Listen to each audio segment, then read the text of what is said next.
This is the topic that requires a little bit of build up. So I'll try to do the best I can so that it doesn't just, get plopped in, but we are actually able to follow the logic as to why a topic like this is even important.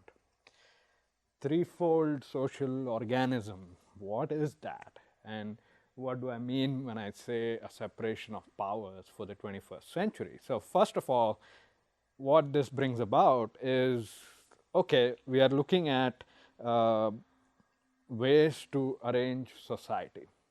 But before we get to arranging society, we have to make sure, are we thinking in the way that is actually required for social work? Are we thinking in a way that is in keeping with the reality of the society?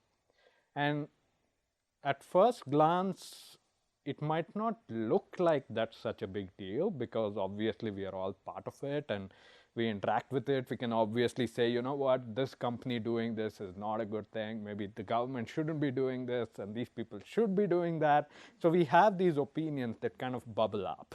And many times those opinions go either in the political direction or it can go in an economic direction. If we can say, okay, well, this little shop shouldn't do this, or this federal government shouldn't do that, or this international treaty shouldn't do that. The social issue spans a very wide spectrum.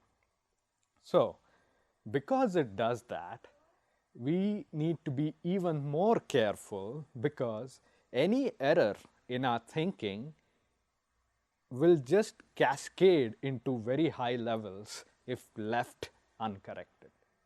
So that is the logic for, first taking a bit of a breath to see how are we thinking about things? How are we thinking about social issues? What does it mean to think about social issues? And without a clear idea of what we are talking about, we will not be able to understand a lot of the social upheavals that have gone on historically and very recently. So very recently, we've had the full-blown social upheaval that was caused by the whole COVID issue. And of course, when you look at our, the history not only of this country but of others, you have various stresses and strife and struggles and wars and so on. So the theme of societal thinking is huge. And so let's go step by step and see what it is that we need to build ourselves up from what we know to what we need to know. First, very simple thing. We often use this phrase, that works or that doesn't work. And many times we use that phrase to also include our social issues. We say, this system is broken, that system is broken, our tax system is broken, something else. So whenever we speak about this idea of something being a system that is broken or something that works or doesn't work, we have to be aware that that sort of language is technically coming from our 4th century experience with machines. It's because we have almost subconsciously imbibed that language from our experience since the Industrial Revolution is why it so easily flows out of us whenever we see an issue that needs to be fixed. So this terminology is exact when it comes to the issue of our technologies. It is exact. The language matches the reality. Because what happens in a machine, it's either broken, it's like physically broken, you can physically fix it, and it is made up of, for the most part, if it is not electrical, for the most part it is made up of pushes and pulls. So the whole realm of the non-living has a way of dealing with it. We have a way of dealing with it, the realm of the non-living, the realm of things, the realm of objects, which can be moved around, pushed around, fixed, and added and subtracted very easily. And that realm, we have to be very careful how that realm transfers over. So right now, just keep this in mind that this is one way of thinking about the world. We may all use it in our daily work. We may all use it to understand what's happening around us. But we must be very aware that it is most suited and most accurate for the technology and the world of technology that we happen to use. Now, let's look at what the terminology will be if we go from there to what works and what doesn't while gardening. Think about how you would describe that. It's no longer about push or pull. You can't make a plant grow any faster by simply yanking on it. So the realm of push and pull doesn't exist in the same way anymore. What you instead have is growth and decay. So something grows and something decays, and how you manage that, how you manage those two processes, is the essence of dealing with the plant world. Now, in one case, you can easily fix something. In another case, you either have to grow something or you have to create a decay process. Preferably, you create a decaying process for the weeds and the growth process for the plants that you want to actually grow. And then you also have this interesting thing where one is linked to the other, where the decay of one plant or one substance actually helps the growth of the other.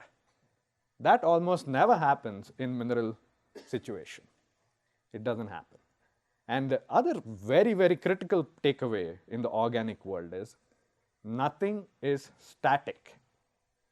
This piece of fruit that I have plucked today will sit on the counter for maybe a day or 2 days or 3 days, but by the fourth, it's starting to rot. And by a week or so, it's pure poison. So the exact same thing that was nourishing, health-giving, and energetic will later turn into its opposite. So this is, once again, not something that happens in the mineral world. You let a rock sit there, it won't suddenly turn into something else. It won't become poisonous just by sitting there. So this is a next layer of thinking that we need to be aware of. And then very slowly going up from there, what works and what doesn't in the animal world.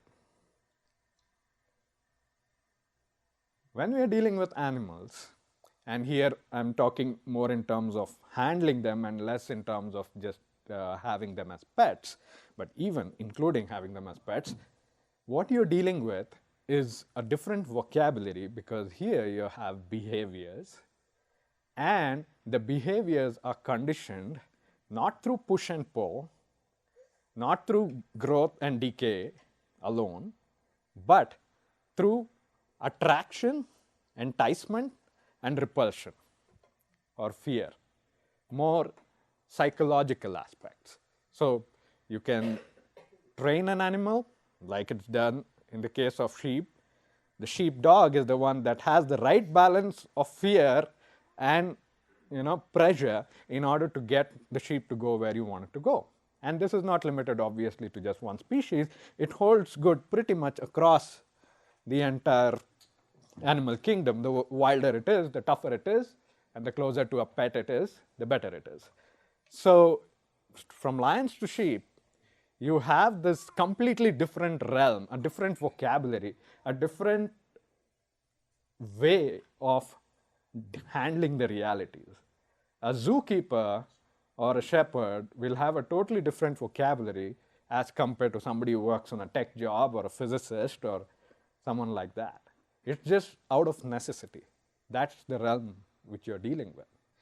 And the other aspect of this is you also have the entire group moving in a certain way. This quality of the entire group behaving in a certain way that belongs to animals will be especially critical when we try to understand how it applies to us. So we have these three layers that we are dealing with, where in the mineral world it is mainly mechanical push and pull. In the living world, you have the transformation from growth into decay and vice versa. And then in the animal world, you have the reality of you can get a dog to do what you want by giving it a treat, or you can threaten it a little bit and it will not do it. So you have this push and pull going on. Now we finally come to the question of people, us, humans. So the discipline that is required in order to handle this is to be able to peel away the language that we have been using for these three realms from the language that we use for our social issues. That's the step number one. And why is it the step number one? Because the moment we start using a language which belongs to a different layer, then we end up treating people like that layer. If we use the language of objects, we end up moving people around like cogs in a machine, which is another phrase you're very familiar with. And it did come out by accident. It's a spillover of the kind of thinking that we use for machines coming into social life. That's how that happens. Secondly, if you're looking at plants, once again, you cannot treat people as if they are vegetative. And anybody who does not pay enough attention to the fact that we are dealing with actual people and not a bunch of a farm or something, that also gives a kind of a disrespect, if you will, to how we look at numbers of people. So if we don't bring in the adequate human weightage to the question, then counting people and counting grains of wheat becomes equal. And it's very subtle. These are not things that I've kind of scanned all over the place in the internet and so on, but very few places even bother about this topic. The language is always assumed. And then when you bring it into social life, it can wreak havoc and you have no idea why this is happening. The next layer, that's where the majority of the current poison kicks in, is the layer of the animals. Because the moment you start treating people like animals, you can just imagine the kind of repercussions that will kick in. It's closer to home because that you can feel what the difference is between being treated as a human and being treated as an animal. Even though we may love our animals, that's not the point. The point is whether or not what we are doing and what we are thinking and how we are dealing with something is in keeping with human dignity or not. So what we notice when we bring all of this together is that we require to get away from these things, and historically that has not been the case. Historically, because this aspect was not emphasized, there has been what I would call a hangover of an earlier sort of layer into the human layer. One typical example that I pulled up was from a letter from John Adams to Thomas Jefferson. A free government is a complicated piece of machinery. The nice and exact adjustment of whose springs, wheels, and weights is not yet well comprehended by the artists of the age and still less by the people. And these are the pioneers of the day who are trying to really come to grips with social issues. Of course, the Industrial Revolution is right in that same time frame, but they're not aware of what kind of thoughts they are bringing to the table. So the idea of checks and balances actually comes from the mineral world. It is the right idea, but if it is not seized upon in a human way, you may get sidetracked in how you apply it. I'll come back to that later. And then the other one is ambition must be made to counteract ambition. Ambition or desire. Once again, here you have a push and a pull. It is being treated almost mechanically like a push and pull. Not realizing, and I'm not saying any of this was in any way deliberate or anything, it is just the fact of the matter, how it is being used. Then you have an interesting situation once Marx and Engels came on the scene, because social theory had received a huge shift with the works of the philosopher called Georg Hegel. And Hegel's philosophy was completely through and through organic. He was able to see how one concept becomes the opposite, and the growth and decay that we were talking about with respect to plants. He actually soaked all of that up into the way of thinking itself. And because he did that, he was able to see how one thing turns into its opposite. And what he wanted with that whole theory and everything was to create a social situation that will allow human beings to get the maximum amount of freedom that they can. What happened with Marx and Engels just a little while later is that entire thing was plonked on its head. And what was done was kind of highlighted in the bolded portion. The more ideal and profound view of recent philosophy proceeds from the idea of the whole. It looks on the state as the great organism. So the entire state, the entire society is being seen as an organism. Now, what happens with this idea? If you think about it in this way, then we are all simply cells of the organism. And what happens in an organism? A number of cells are constantly sacrificed for the good of the whole organism. So the society becomes more important by default than the individual. It is right there in the language, and it is elaborated in full detail by Marx and Engels and later applied. And what happened with that, we already know. The moment you treat people without respecting their individuality, everything that comes from their individuality has to go. So what happened in the Far East, in Russia, was the intelligentsia were the first to go. They were the first to be either killed or put into prison. And so was religion, so were culture, so were books. So this whole concept of innocent concept, right?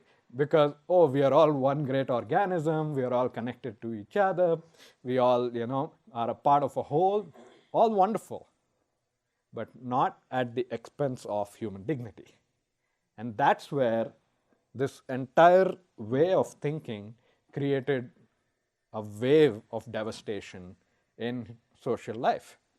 It comes out of seemingly innocent beginnings, looking at social life in terms of an organism. Anybody can say, what difference does that make? It's just a way of describing something. Why make a big fuss of it? No, because this, if you take it seriously, this is what happens once you start from there. So these are, the hangovers with respect to more or less the non-living things and with plants. Now when we come to the next level, the hangover was even more interesting.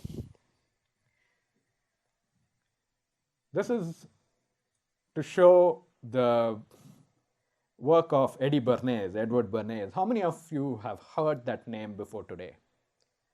Good number of you, I'm glad. So Edward Bernays was nephew of Sigmund Freud, and he ended up writing a bunch of books called, one of them is Propaganda, another one is Engineering Consent. And when you read his book, over and over, what you see is his very clear and explicit attempt to treat humans as animals. Period.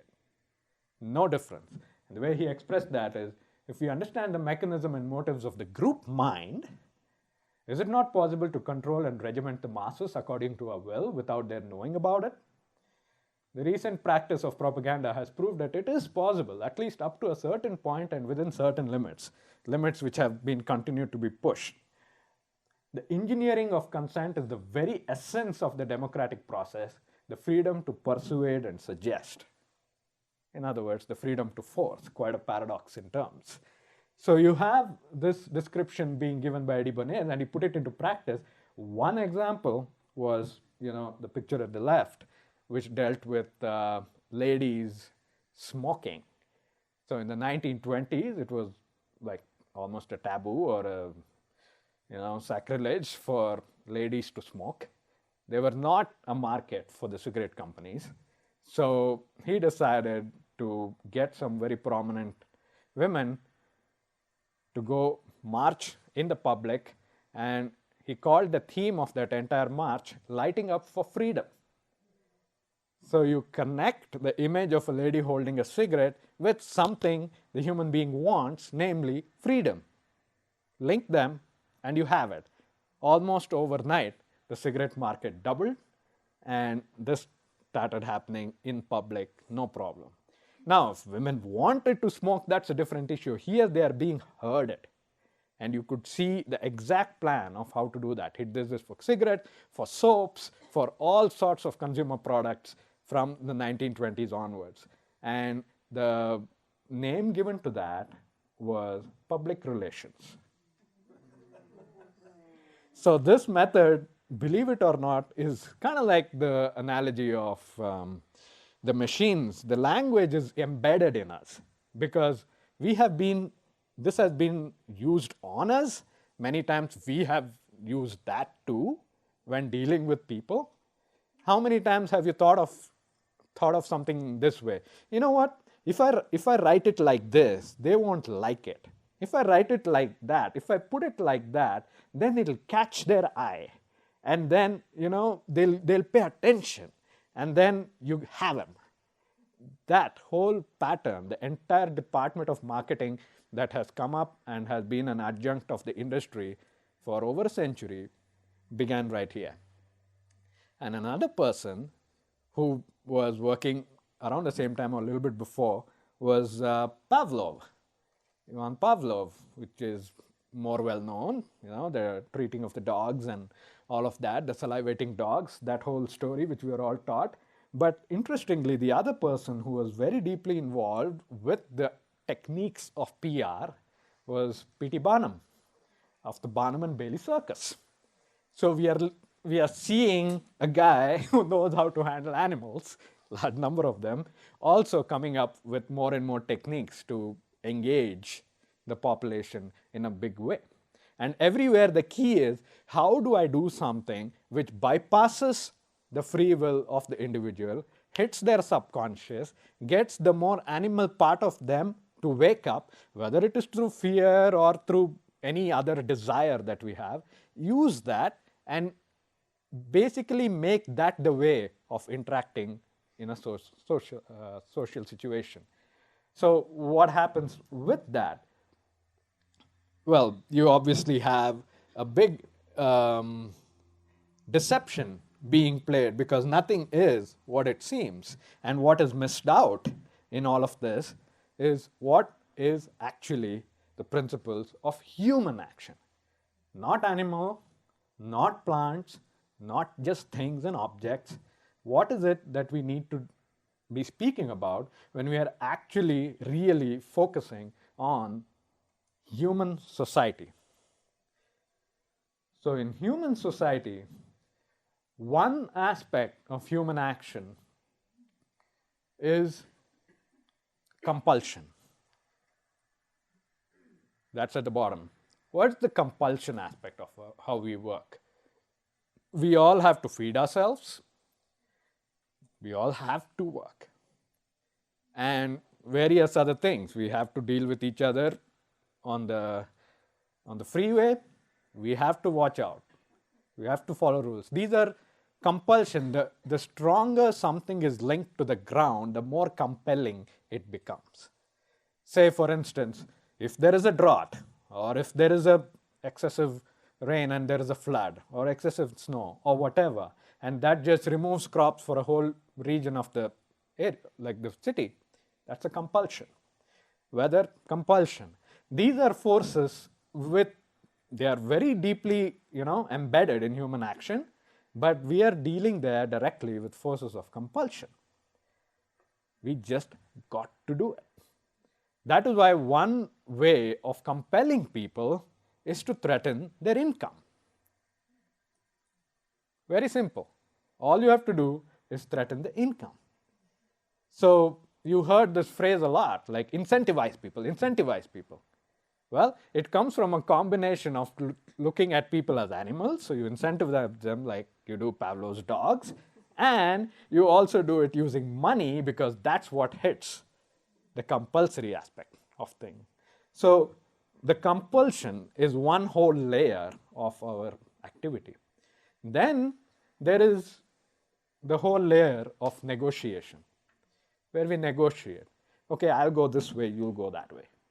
You know, we make sure that we have things until here. We agree that you can use this, I can use this, we both can use this other thing.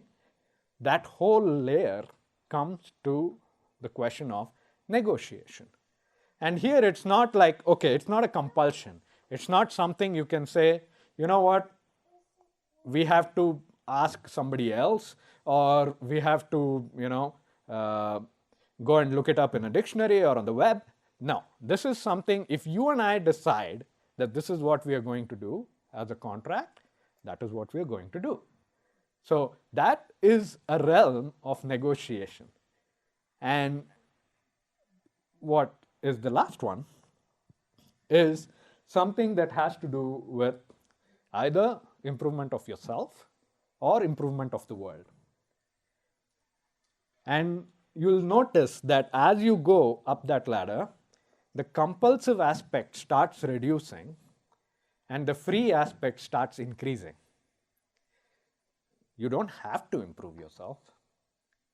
You don't have to improve the world. You don't have to do it. You may want to do it. That's a totally different story. But the compulsive aspect on that top right is almost minimal. Whereas the freedom aspect in the top right is very strong. Whereas over here, it's kind of the opposite. The compulsive aspect is very strong. The freedom is minimal. I won't say it's zero. You can, of course, choose what you eat, but you are compelled to eat something. So that's where we are dealing with.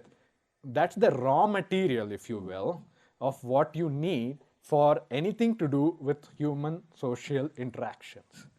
You have to realize, how are we in this realm? Are we on the side of compulsion? Are we on the side of allowing for freedom? Are we negotiating where some freedom is lost, but some, so that is how you kind of navigate. This is the landscape of human society. Not working as a group, not working just in a vegetative sense, and definitely not a cog in the machine. So, if these are the principles of human action, what do these principles give rise to? So, in the lower part, it gives rise to this entire field of economics. Just as economics is born out of the need to feed ourselves, of course, that's where it begins. That's the most compulsive part. There are other things that are less compulsive as you go more and more in that direction. But still, what you have is the core idea that if I want something from here to here and I want to bring it, what will you think of? What is the most efficient way to do it? And most of the economic innovations of the last several centuries have been different ways of improving the efficiency. Earlier, you would require, I don't know how many days to go and get an article from somewhere across the country. Today, it takes you, with Amazon Prime, it takes you a day. And something else. Earlier, you had to carry a message all the way from there to here for weeks on end, and now you just click a button and the message goes. So the principle of efficiency basically kicks in wherever economy is involved. And that what we are trying to do there is we are trying to reduce the amount of effort we need to do something. Now look at the opposite. What is required for self-improvement or self-development or all of that? The exact opposite. The more effort, the better it is. If you want to pick up a piece of music or if you want to pick up another skill, the more effort, the more you progress. So the whole game shifts from one where you're trying to reduce effort to one where you're trying to put more and more effort because you find meaning and value in that. So these are in many senses opposites.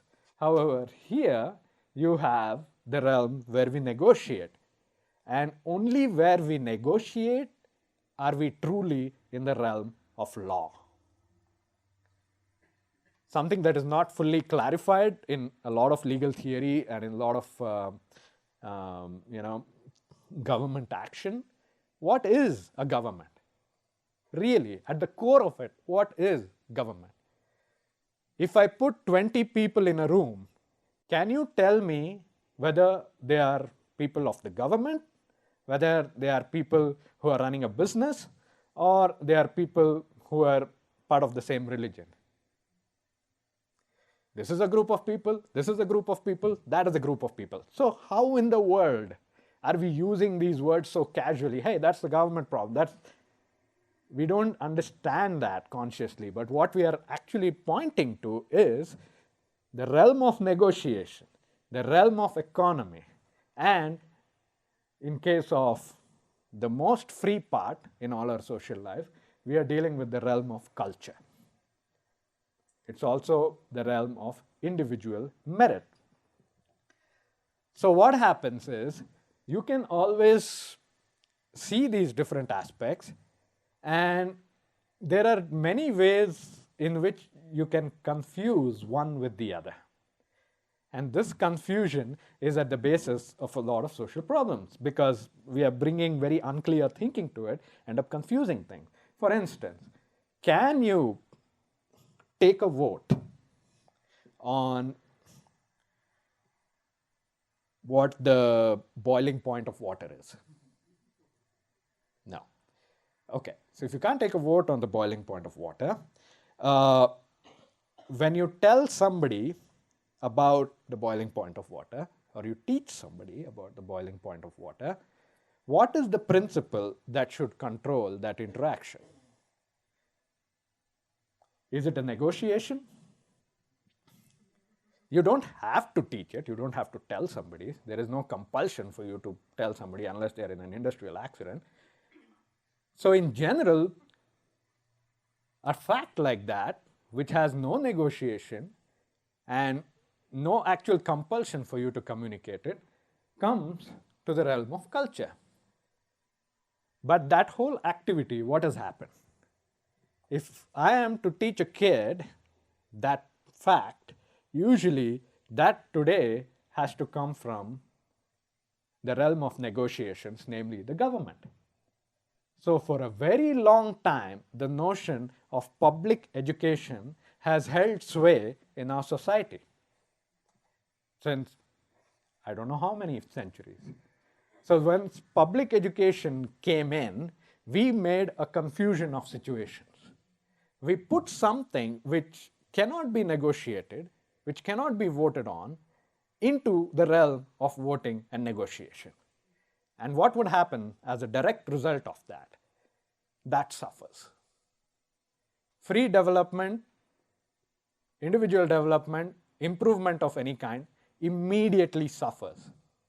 Now, of course, there could be good teachers, there could be good parents who help the kids out of school. There can be all of these additional criteria, but as a social reality with the same kind of strength as, say, the law of dropping something, gravity, the same strength you have this social law that if you put education in the hands of a negotiation, then you are going to make the education go away, or it will decay. It will end up deteriorating just by that fact. And when this is missed, then you can have all sorts of arguments about things which don't essentially have with education. You can talk about, everybody should have the capacity to go to school, but that's totally different. That's a different issue. It doesn't have to do with what you are teaching. What you are teaching cannot be put in the realm of negotiation. And also, what you're teaching cannot be put in the realm of compulsion, economics.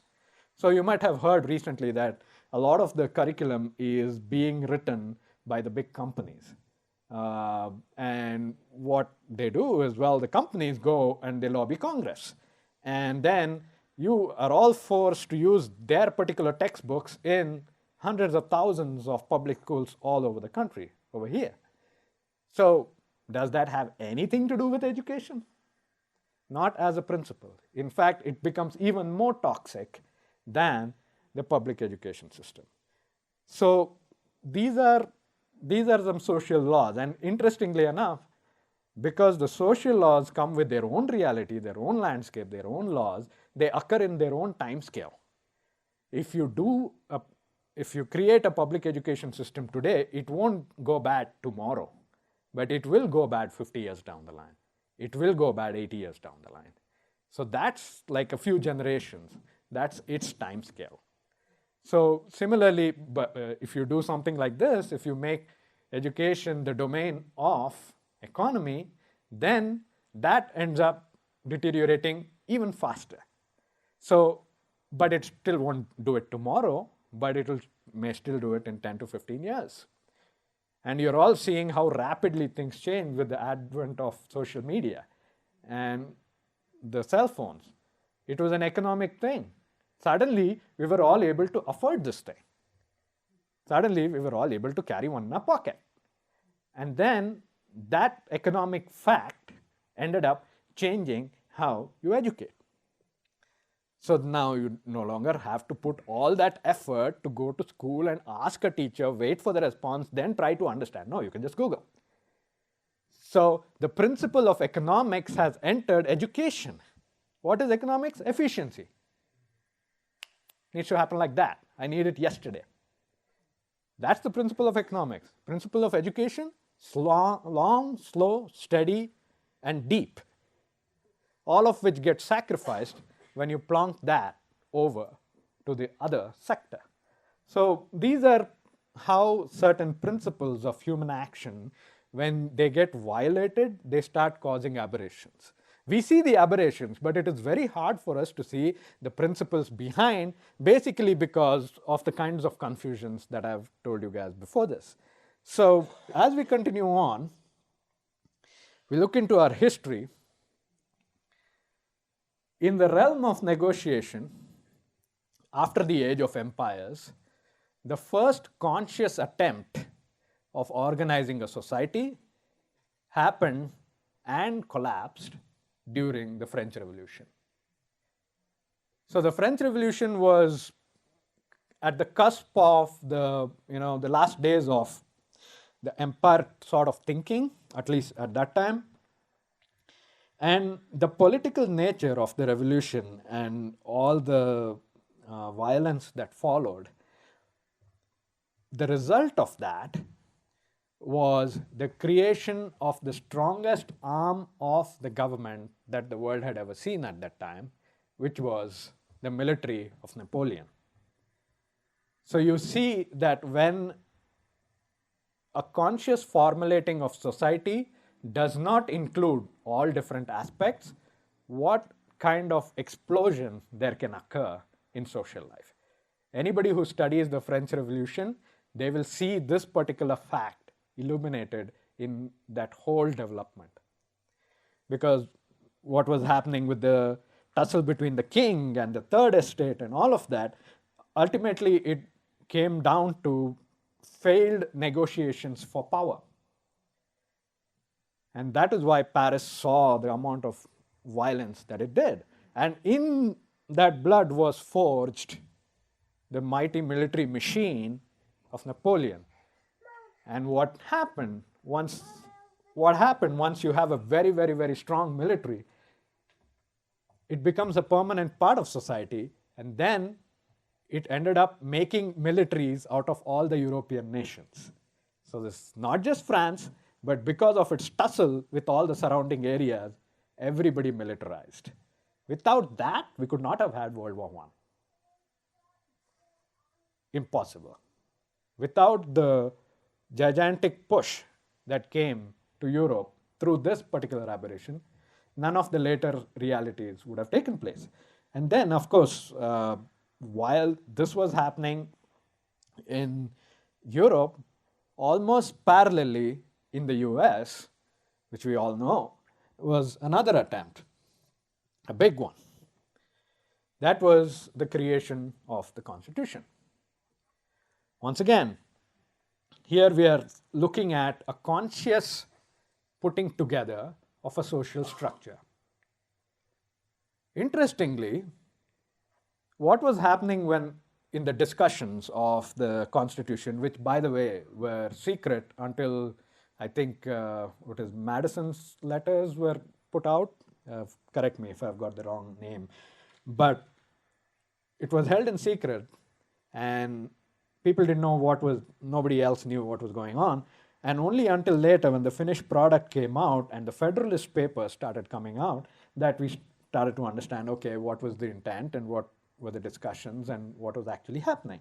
But one of the things which is very interesting in trying to understand how it all came together, one of the things was how do we select people in the whole election process?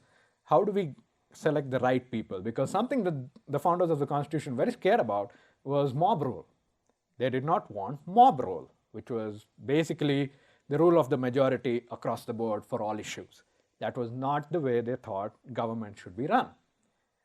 So they were trying to see, okay, what other way to do it? And the prime reason that kept popping up over and over again in their discussions was the question of how much wealth a person had. Wealth was going to be a decisive factor in the voting process. Only those who owned wealth could vote. Now, this didn't pan out completely, but if you read the discussion, it comes up again and again and again. And a big portion of the discussion was, how do we make a government so that commerce is secure? It's very interesting.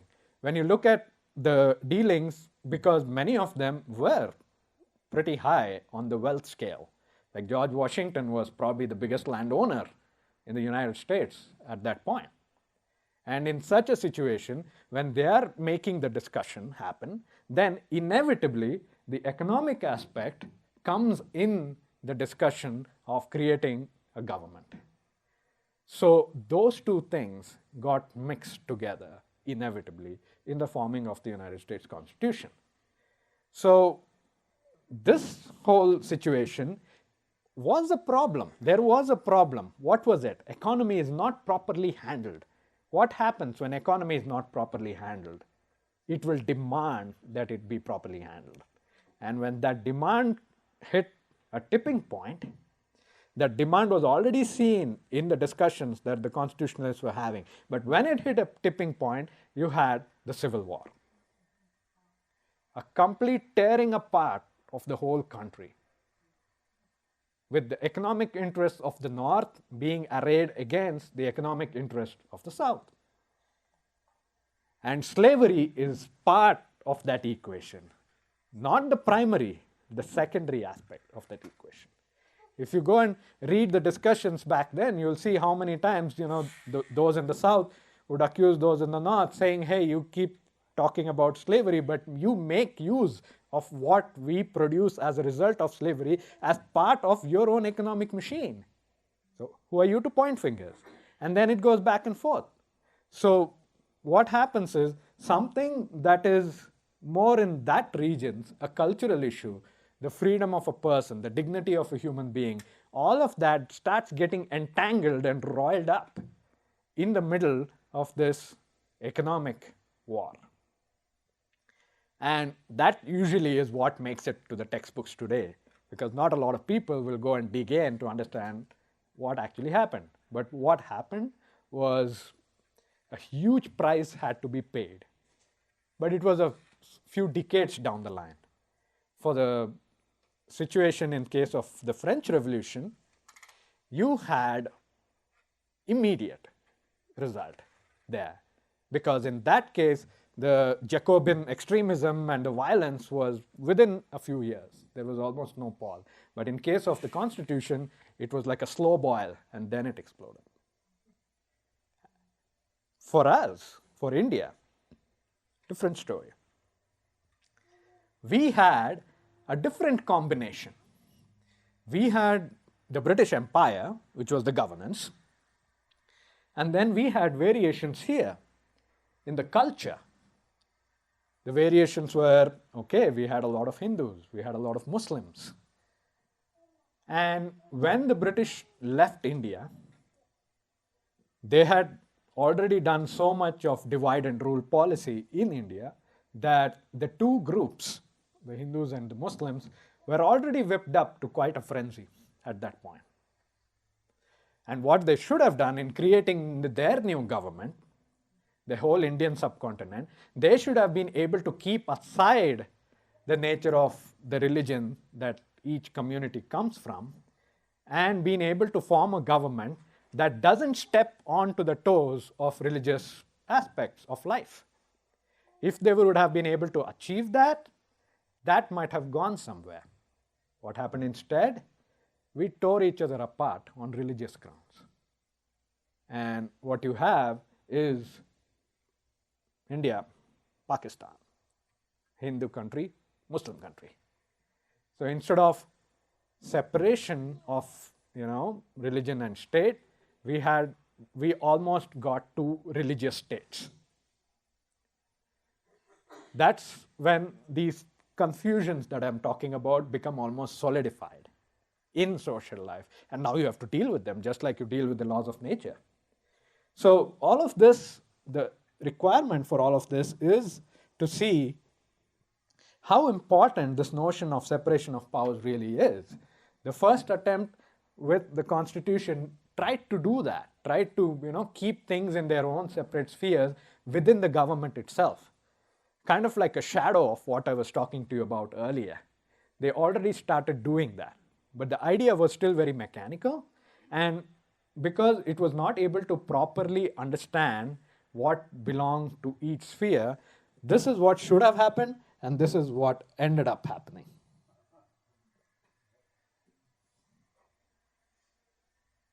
Huge executive. You go and look at the list of any government, of any state, or the United States as a whole today, and look at the number of people in the different branches of the government and see the sizes. The executive is huge. All the departments, all the bureaucrats that we normally talk about when we speak about government have all come out and joined the executive. And this is a result of not having the checks and balances in the social sphere. This is the actual reality that we were speaking of. On the one side, you have what we call we the people, that is more the free part of society, then the government, of course, then the business. The separation of powers should have been like that. What instead has happened in society today is a lot like that. And what we are discussing here, and I'll send this PowerPoint out to everyone, so you don't have to worry too much about getting it exactly right. But this discussion, what we are having, we are already speaking of the threefolding of the social organism. We're already doing it. Just a study of the history of our social organizations will itself reveal the reality of the threefoldness of the social organism. Now it can be confused, it can be twisted up, it could be mixed up, and because it's mixed up, things could be exploding or decaying and all of these things. But you will notice that these three different aspects, they are real orientations of social life. Just like if you start learning the elementary geometry, you will have to learn that there are three dimensions. That's the start. That's the start of that layer of knowledge. Somehow we have missed that for social life and gotten lost in all kinds of weeds and not been able to find our ways out of it. And the third attempt was precisely this. The third attempt was the publishing of the Threefold Commonwealth, 1917 to 1919, when these books were published by Rudolf Steiner. And he outlined how you do require a different foundation for social life. And this was also praised pretty heavily by the New York Times at the time, and saying, okay, this doesn't look like woo-woo or pie-in-the-sky stuff. This actually seems something solid, and it could have a real social effect. But here was the problem. This was attempted right after World War I. And right after World War I was literally the worst time in many ways. Probably also you had an opportunity, but the social sentiments, the agitation, the hysteria, and all of the crushing force of people having been lost to the war, all of the tragedy were all bearing down on all the individual nations at the time. And so there was no real audience that was receptive enough to see that this is what is required. It just came up and kind of petered off. And it's very difficult to get clear idea of what threefolding is if you start simply directly with the book today, because you need this background. You need to understand how different parts of society are, how they exist, how we think about them, how we keep things human all the way. We don't try to default to animal behavior and all of this stuff. And then you may be able to get what Steiner was trying to describe in the social renewal. And this went all over the place. And an interesting thing was they tried to do this in Silesia. Now, I don't know if you guys know where that is, but Silesia is at the border between Germany and Poland. Silesia was struggling to figure out which way to go, Germany or Poland. And a strong group of people were trying to tell folks, look guys, why do you want to go this way or that way? It's the same problem. You're trying to identify your cultural identity with this government or that government. Don't do that. Keep your cultural stuff separate, and government-wise, you can pick either one. It doesn't matter. So that was you could say, the activism group. That was what they were trying to tell people. Didn't happen. Finally, became part of Poland. And which was the first place that was annexed by Hitler at the beginning of World War II? Silesia, Poland. The exact same spot where they tried to resolve that issue. That was the first place that gets hit. So the reason I'm saying this is, even though the social ideas may look abstract, they get really real very fast the moment it hits the ground. Because these ideas of separating the culture from the state, separating the government from the economy, these ideas have huge potency, but they have simply not been tried out properly yet. And so with that, when we look at one more aspect, why is it so difficult? What makes it difficult? The reason, one of the main reasons is, the third aspect is almost a taboo in today's society. And you'll see that whenever you look at anything that has to do with individual development, say for example music, right?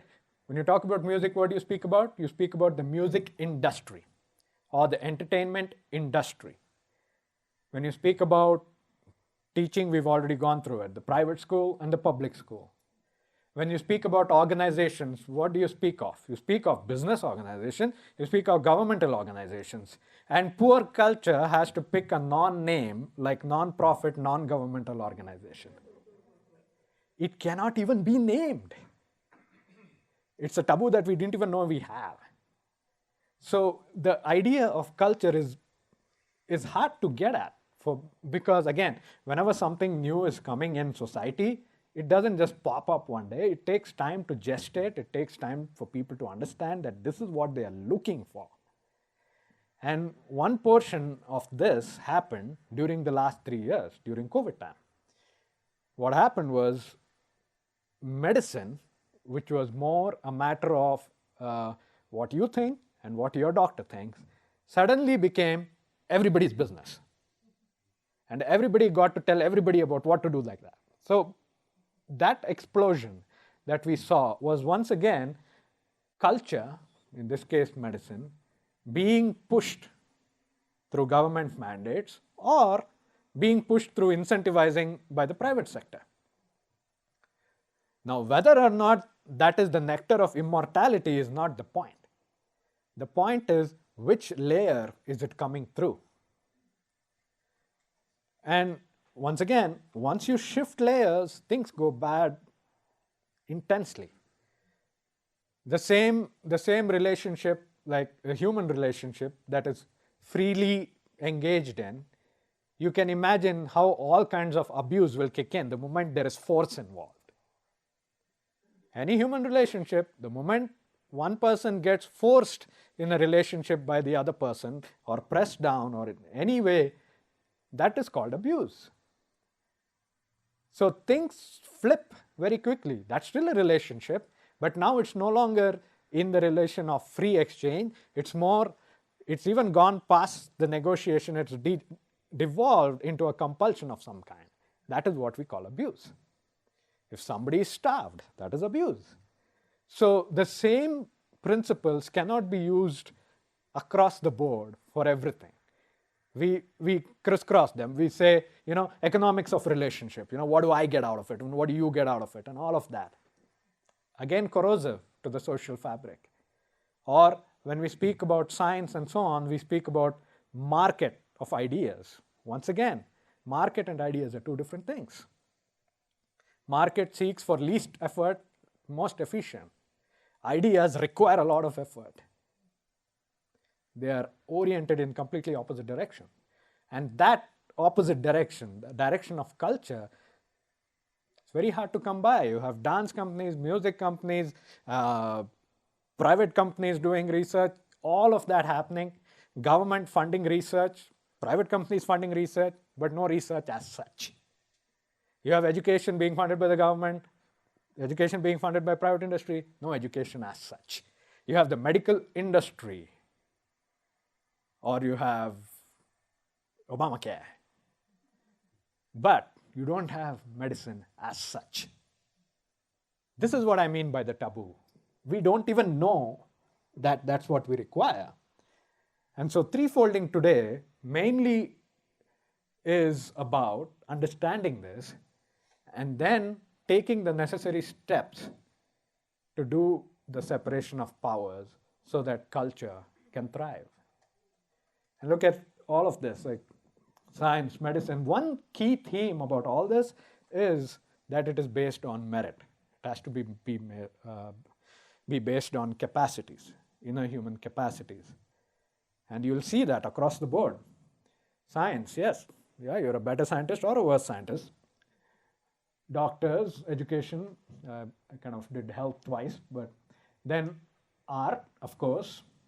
Art is tricky too because people have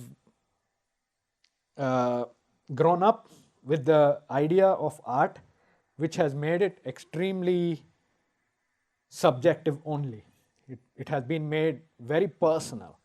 They have never looked at it as an objective reality.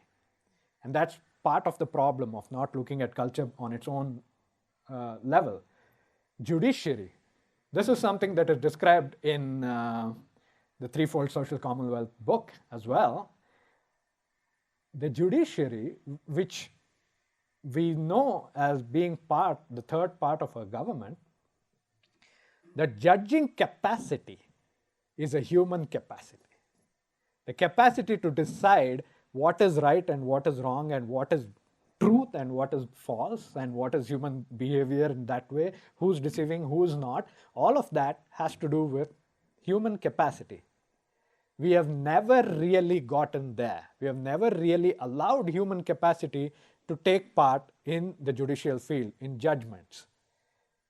In the court of law, 90% of the weightage is how much money you have to pay for your lawyer. That's the fact of the matter. Justice has nothing to do with justice. 80-90% of it has to do with your pocketbook. By its very structure as a system, there is an issue. And then, of course, you have the relic of the ancient gladiatorial games or the knightly games where the two sides battle each other out. In the law system, that's how it is. Why do we have one side lawyer, another side lawyer, and they're fighting? That's because it's a remnant of another social aspect which has gone on and on and on and on without people thinking about it. So you have these two things, and no wonder that it is so easy for, say, the Justice Department to basically let huge companies get off scot-free with barely a slap on their wrist in terms of fines. You know about the opioid crisis recently. Opioid crisis is famous. The Sack family, what is the name of that family? Pardon? Yeah, Sackler family. That family got away with a lot. Where was the Justice Department? Nowhere to be seen. And why? Because the system itself becomes rigged. That's what happens. When you confuse these elements, then things don't stand on their own and they can be hijacked from this side or that side. Governance or money can help you hijack this. And of course, journalism doesn't even need any saying.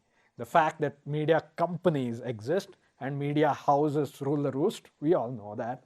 Just a handful of them run pretty much anything that you see or hear today. And religion also, very tricky question, because even those in religion have not really figured this out. India was a land of, like the birthplace of religion for many people, but it's called the cradle of religions. We have all of them, right? We have Hindus, we have Muslims, we have Christians, and Buddhism was born there, and so on and so forth. But just at the start, 2020, all of them shut down due to government order. All of them. Things that were open for thousands of years old. They were open forever. And now they're closed. How did that happen? That's where you see that case, the governance intruding very strongly and putting a cap on religion. Even the current structures, 501c3s and so on, they're used to yank away the capacity of religion to stand on its own legs. So nation and race, here is where, particularly in the US, is a huge, huge, huge, huge issue. Because nation and government are combined in the United States.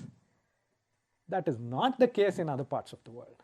And that's a concept also that is a very tricky concept to explain. Like when we think of India or Pakistan or whatever, what comes to mind as the national qualities, we don't even care what government there is. It doesn't even show up on our radar. But the history of this place, because it was consciously made by people that this is the form of governance that we need to have, so the identity, a national identity which lives more in the realm of feelings, became connected to the governance.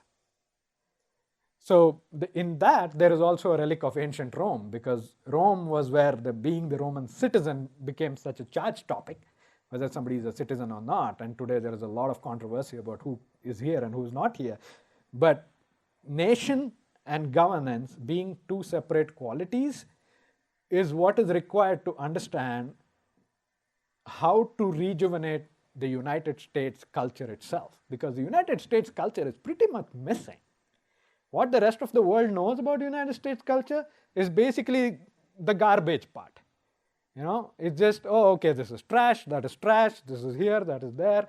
And right from when I was growing up with MTV, the complaints began and they have continued on.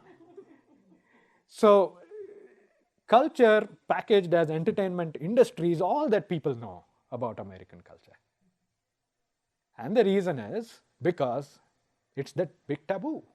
We don't even know what it is. So that is what is required. Race as well.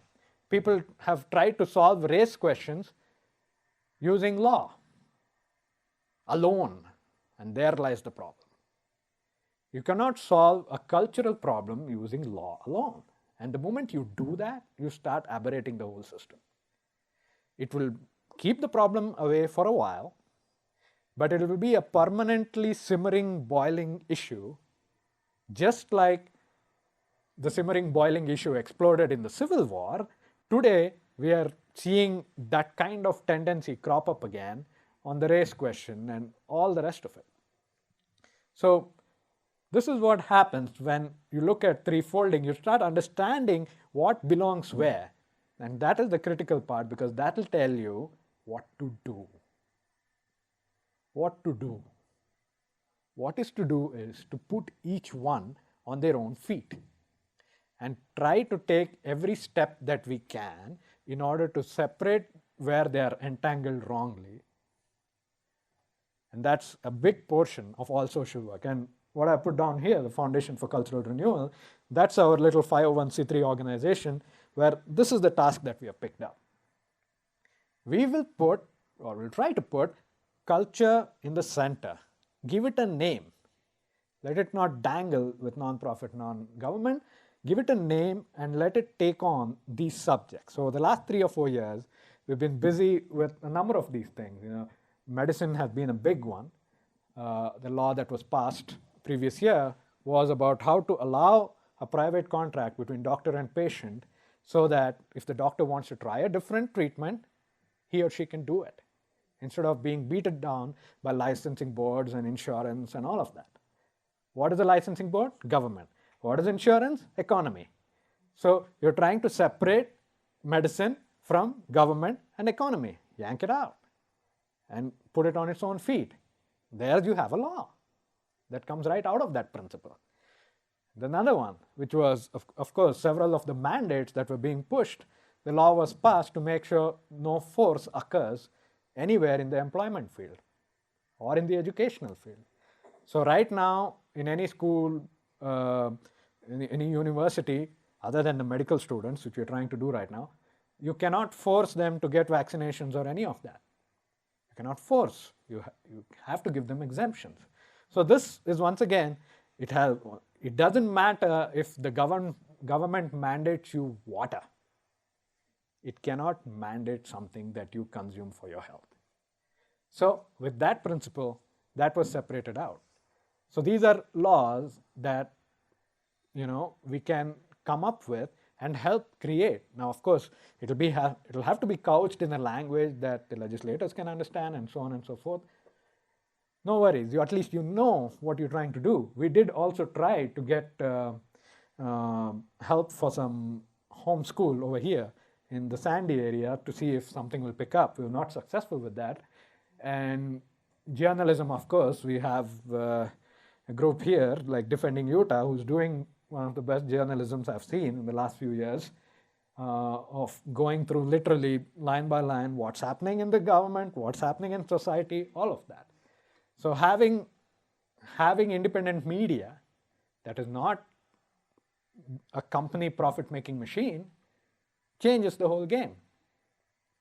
And of course, when you talk about the religion, nation, and race, we have not personally gone much in that. But the first one, science, that we have tried to take very seriously. It's also a little bit because of the background. I'm in physics, my wife is in engineering, and all of us are interested in science and the non-profit. So what we're trying to do is to rejuvenate science, so there is more to science than government military funded, which is like 90% of the university research goes in that direction, and private funding, where unless it makes you money, nobody cares. Now, if these two were the only methods that research had to be done, Michael Faraday would never have discovered the electric motor, and none of us would have been here in this situation. All of those things were possible only because there was a possibility of doing science without necessarily getting entangled with the government, nor with big industries. That was the case up to 1900. World wars came, changed everything. After that, science became what's called big science, which means enormous amount of funding that's coming both in Soviet Russia and in the United States. Both of them followed the exact same model. And they ramped it up even higher in the 1960s with the space age and all of that. So what we end up with is science that can't even think clearly, because it's gotten itself entangled in so many conflicts of interest, it doesn't know where it starts and where it ends. So that's this aspect of social renewal that our group is more focusing on. And we have a conference coming up later in fall and so on. You can take a look at the website. But this is the way to kind of navigate the whole thing. What is the domain of business? What is the domain of governance? What is the domain of culture? And remember, these are not separate boxes.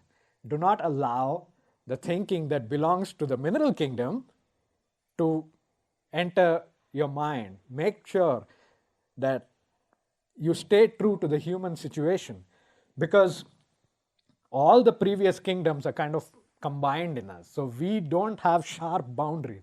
We don't have a sharp boundary between our nervous system and our circulatory system. We don't have a sharp boundary between our circulatory system and our stomach, digestive system. They are all entangled, but yet they are distinct. If you put water down the wrong tube, you'll know immediately. It is true that you cannot confuse them, but they are distinct and they are very close to each other. That's how it is. So even in economy, there is an aspect which has to do with free culture. There is an aspect that has to do with negotiation. We all know that. We all negotiate prices. We all know what freedom to invest means or to start a company means and all of that. There is that element, but it doesn't completely belong in that sphere. So that's basically what it is. Whichever sphere it is, the way to find out whether it is functioning correctly or not is who is calling the shots, who is making the final decision. Is the person making the final decision coming from the right sphere? If you are, as a business owner, taking a business decision and it gets interrupted by a government bureaucratic rule, then you know there is a problem, because a governance issue is overtaking your issue. And similarly, in the other direction, if something that is supposed to be government issue ends up becoming a money issue, then it's a problem. As you can see, a lot of the legislators up on the Hill are in real estate. And what does that mean? Huge amount of financial interest. And what does that mean?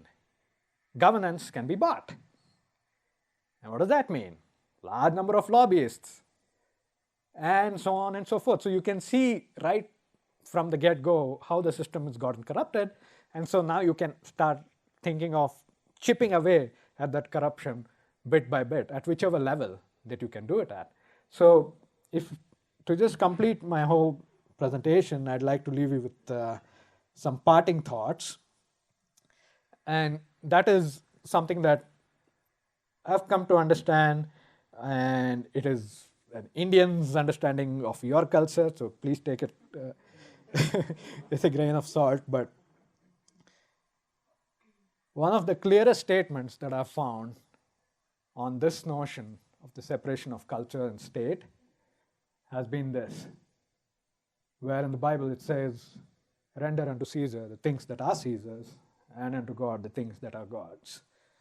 When the experts of the day tried to trap him in a logical puzzle or a social trap, do we pay taxes or we do not pay taxes? Differentiate what needs to go here, needs to go here, what needs to go here, needs to go here. Very clear. And of course, what it means to clarify that's a work in progress that we are all trying to do. And then you also have this aspect, separation of culture and economy. Take these things away. Do not make my Father's house a house of merchandise.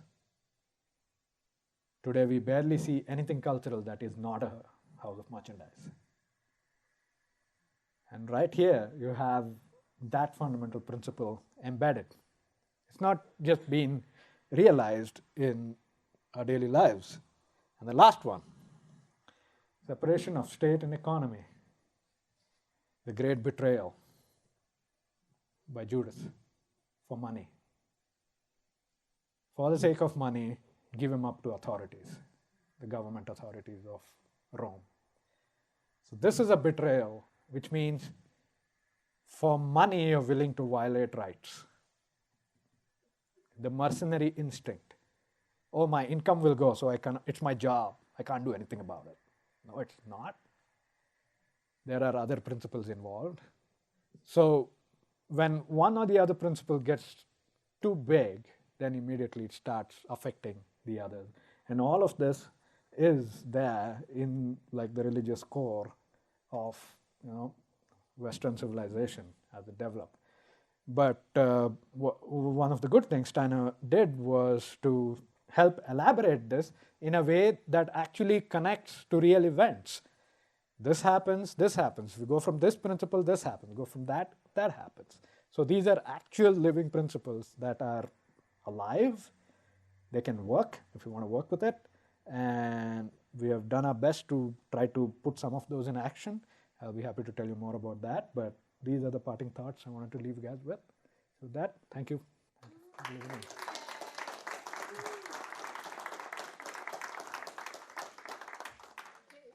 Gopi said that he's going to hang around for question and answers, right? What is the website? Personal website is gopivijaya.com. Gopi Vijaya, that is G-O-P-I as in my name, and last name is Vijaya.com. That is one of the things that's part of the taboo that I've spoken of. We don't know what it means to have culture by itself. And it is true, very true. Waldorf schools began because the Waldorf Astoria cigarette factory owner, called Emil Molt, decided that he needed a place for all the children of his employees to go to. So we asked Steiner if we can do something like that. And so all the profits of the Waldorf Astoria factory ended up being poured into this building and into paying the salaries of teachers who teach there. So the original Waldorf school tried to put its feet completely on the ground of culture. And so even though the cigarette factory was providing the funds, there were no strings attached because Emil Molt was completely, gave the whole freedom to Steiner, saying, you do whatever is required, I won't bother you. Set whatever curriculum is required and so on. So that's how it was born. But then you also had the blast that came with World War I and World War II. World War II more importantly, because it was after World War I that it was established. But World War II took out the Anthroposophic Society. It was made illegal. Hitler had a huge problem with the Anthroposophic Society because it was not nationalistic. It was international. That was taboo as well for that time. So that crushed it. So it crushed the Waldorf schools for quite a long time. And once they started recovering, somehow they never got together the same original path of getting the funds from the private sector without strings attached, getting that into a school and running the school based on that. Like if you have 15, 20 businesses, each one of them gave you 1% of their profits, you can run a small school without worrying about yearly costs. So those kind of ideas somehow never got picked up. And instead, it fell into one or the other wing of what I was talking about. When you talk private school, essentially the burden of payment comes on the parents. So they basically have to be capable of affording that education. So instead of a cultural requirement, which is the merit of the student, a financial requirement creeps in through the back door. Not so good. And in the same case with the charter schools and other things, and we have seen the kind of, we've seen the people who are involved with pushing the legislation that gives money to homeschool is once again because free culture gives everybody an allergy for some reason. So they, they want to make sure they put the fingers there. They'll first give you money, 5 years down the line, one string will get added. Few more years down the line, few more strings will get added, because that's what the government is supposed to do. It is supposed to monitor where the money is going and whether it is going responsibly. So it will add strings, whether it is a homeschool or charter school or any other public school. Think of it like this, like a plant can grow in the middle of a busy street. It can also grow a little bit in the desert, but it will truly grow properly when it has good soil and good rain, and that's what it is. Basically, we have tiny shrubs growing here and there of Waldorf education. We have not got an oak tree yet of what it could be if it is really standing on its own root.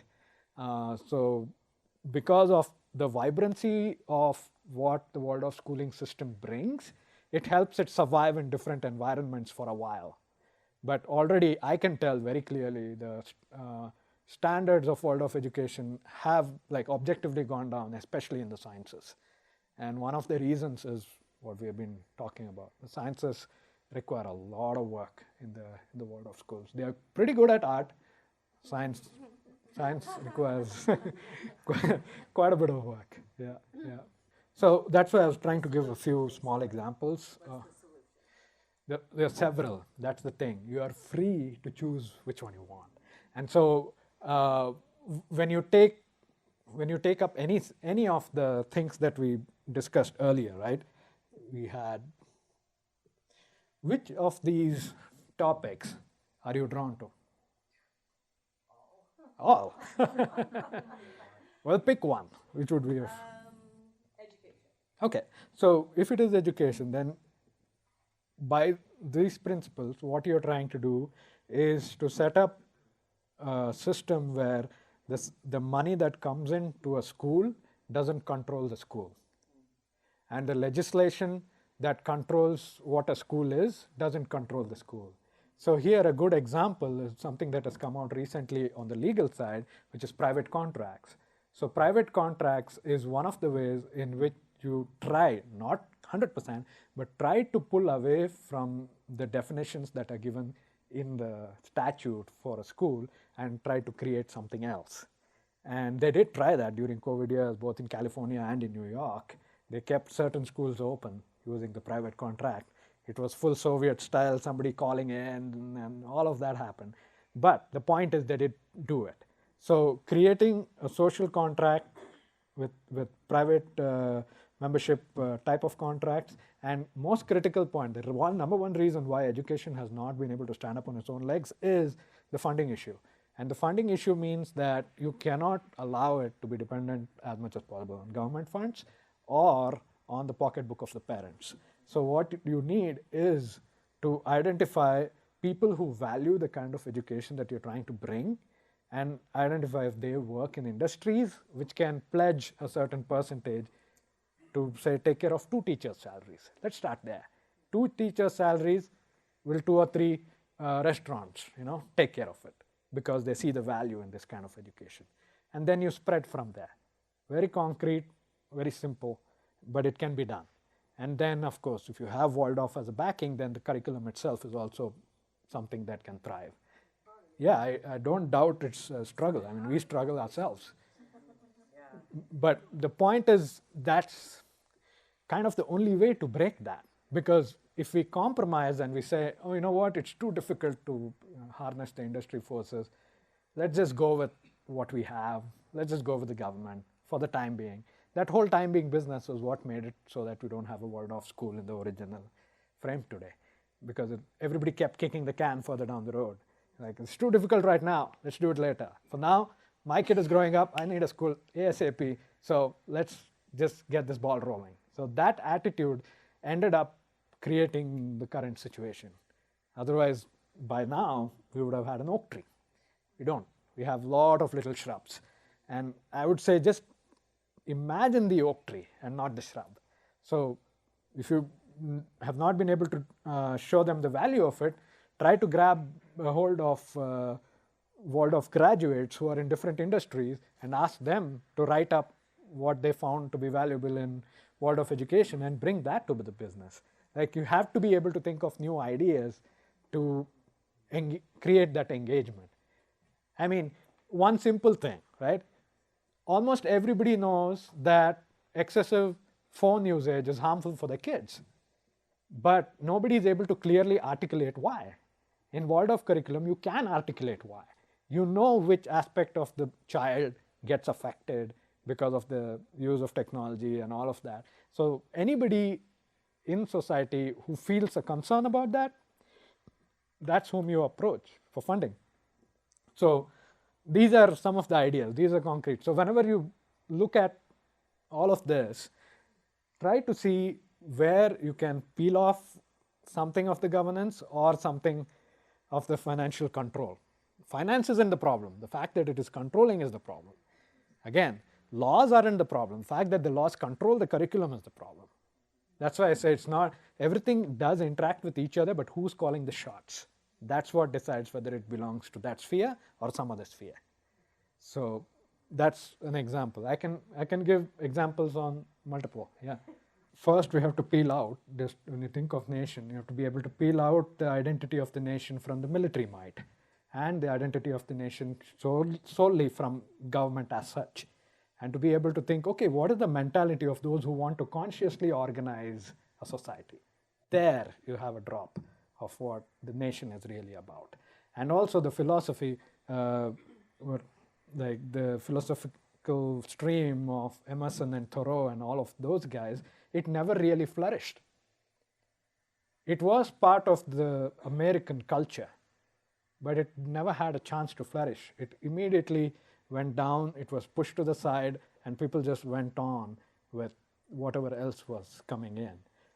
So from the time of the 1830s or 40s, American culture started being put to the side and economic interest started going up. So a good portion of national culture or rejuvenating national culture is to go back to those streams and try to develop them in keeping with today's day and age.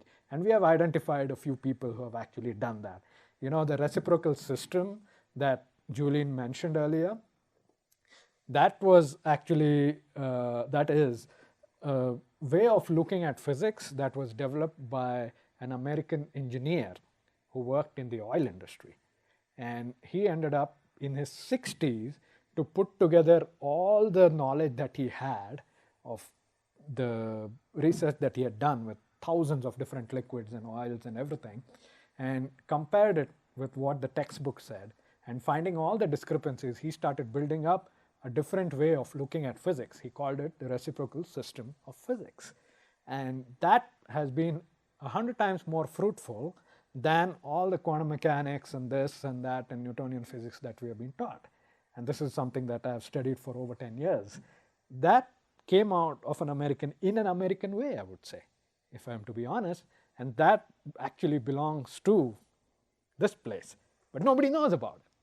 So it's a matter of identifying these things, so then you can slowly coalesce the idea of a nation that does not get dragged into the more superficial variety of patriotism or attributing things mainly to the power of money. The United States is the world currency. A lot of people feel a lot of pride in that, but that very thing can flip as far as valuing your own nation goes. So it's not the power of the dollar, it's not the power of the gun, but whatever is not either of those and is still belonging to this nation, there you have its core.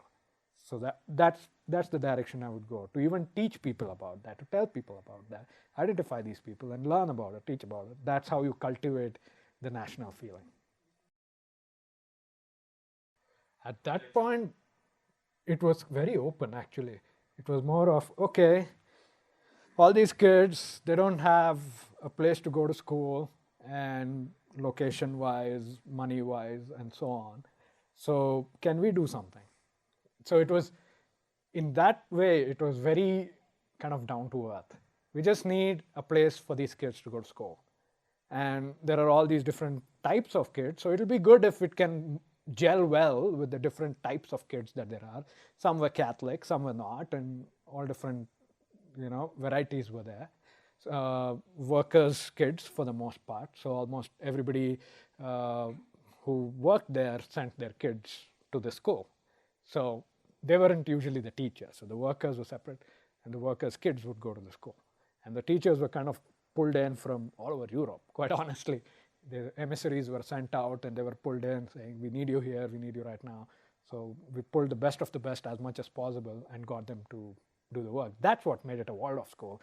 The fact that the best of the best were chosen to come and create live this curriculum as it grows out. Because every other curriculum, when we say curriculum, what we think of is this kid needs to follow this curriculum in order to achieve this social goal that we think is correct. Waldorf school flipped it on its head. We're like, see, the curriculum is not something that you're trying to fit the child into. The curriculum is simply the laws of child development. Laws of child development itself is the curriculum, and what the kid wants, we are trying to draw out of the kid, so that will be individualized across the board. So it was that more than any strong desire by either the parents or the founder or the benefactor. Part of it, if I heard you right, was they just didn't have a school. Yeah, Okay, so that's a pretty big desire right there. yeah, There's yeah, nothing going on. yeah. So I'm just, And it was also after the war years. There was huge financial problems, and you're looking at Germany in Weimar, Germany. The inflation was like kicking up like crazy. So in general, it was crunch time for Germany, big time. War reparations had wiped out a whole bunch of stuff. Yeah, that's earlier I gave the example of. question, right? Yeah, gave the example of, say the only thing that you can look for is if they recognize some aspect of culture that you can then talk to them about. One example I gave was too much screen time. That's one aspect of culture you can talk to them about. Do you know of a schooling that will make sure that the screen doesn't affect the kid and builds an immune system so that the kid doesn't get affected by the screen as much? Are you interested in promoting a schooling system of that nature? Or it could be something else, somewhere where kids are not taught to be activists at age 7. So they don't even know, and many people will see that as absurd, but they don't know what to do about it. So it's not about, try not to sell it to them.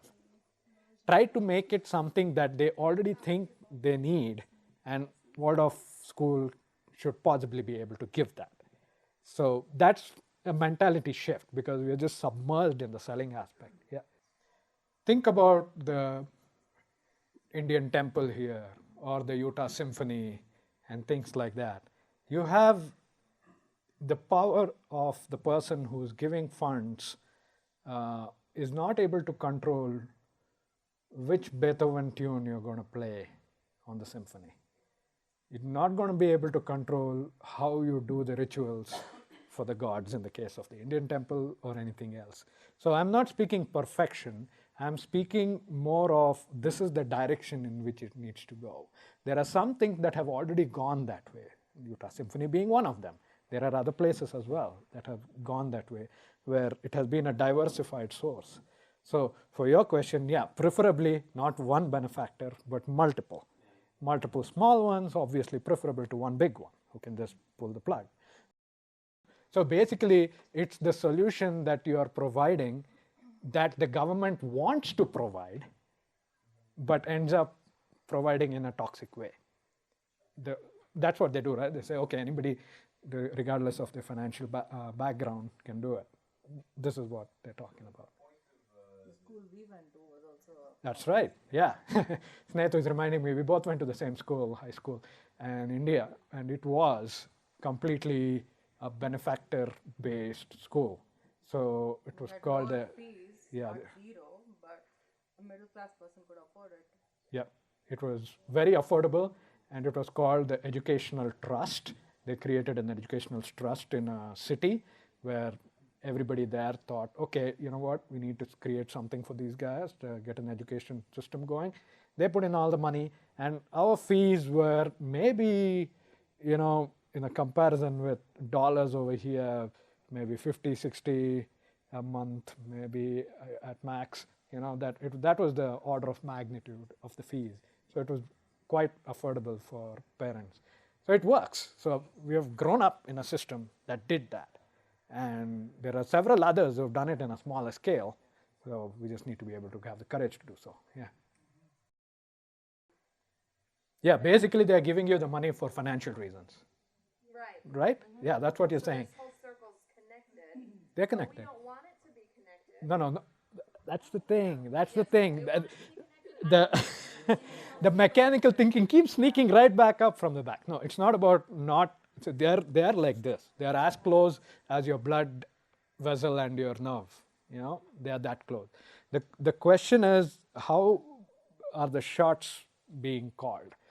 And also the sentiment from where it comes. So if somebody is giving it to you for tax write-off only, then it's a kind of a neutral zone. They don't really care what you do with it. So yeah, if they give you for something that actually catches the value of what you're trying to do, then maybe they would recommend this other guy who can also give, and this other person. In fact, this person is struggling over there. So all of that will come out when somebody who is a benefactor is giving for that reason. Money is still money at the end of the day when it comes and the way you use it. But how it comes will determine which direction socially you're going. You cannot simply stop and say, tomorrow I'm not going to ask for anybody for money because it's only for tax write-off stuff. It's part of the landscape we deal with. What we're trying to do is to take one step at a time to change one aspect, whichever aspect we can change, and try to do that. I mean, the regulation of it was kind of highlighted in the first Waldorf school. Have you looked at the history of the first Waldorf school and how that was done? And you'll see that right there, they had some issues with some government rules as to how many, so they kind of went around that. In an ideal case, that wouldn't be there, and you'll actually be able to take it to the level that you wanted to take it, and they don't have to do standardized tests, which that's another big issue that was kicking in, where you would be free to evaluate the students based on what you thought was the highest merit. So a lot of these things would change, but the primary thing, as we've discussed multiple times, is that you won't know the freedom you have until those strings are kind of cut. And then you'll start thinking about how to do it better. When those things are not influencing the people from the back door, when those motivations are not hijacking your desire to teach, it's a lot more easy to breathe in there. And whatever you come up with, it may not be perfect, but it will definitely be more impactful and actually do the job. To make it accessible, funding issue. To make it relevant, we'll have to strengthen up the science aspect of Waldorf education by quite a big amount. And then to make it even more effective in the world, you need a lot of courageous parents to say, okay, I'll work on something, even if it doesn't affect my child, but it'll affect somebody 3 generations from now. So that is a big requirement. That's one of the requirements that I think has been a little difficult to come by, especially the UK as well. They've tried in multiple places. So the long-term vision of making sure that this will go, it'll last 100 years, that has not been there. All that said, please don't think that it will be something that will be pleasant. I don't know if you've read, there is a lecture where he frankly states that, in many ways, if we actually succeed with Waldorf school, we'll be attacked more than any other school. Because we'll be taking a stance today that would because the entire culture is not acknowledged in the rest of society. So you're trying to put that out there, you'll be hit from all directions. That's why it has been so difficult. So that's why we need to keep trying, because sooner or later that culture has to flourish. If it doesn't, it goes toxic. Like, we don't want another cultural war, which is already kicking in. So it's very essential what we do in this. And if you take that same sentiment and apply it to the Waldorf school itself, then you have the right estimate. Right now, Waldorf school is being told, you can't step out of this box. If you step out of this box, we pull the plug. The school itself is in the same crisis that the student you're talking about. And that is how you have to understand it. And when the love for the school and the schooling system is at least on par with the love for your own child, then this will really kick off. Because if enough people don't see that, then it only becomes isolated, and you'll never be able to generate enough momentum to go big. So yes, the exact right sentiment, but it also applies to the school. Please think of action steps yourself. I'm sure you'll come up with more than I can come up with. Thank you. Thank you, guys.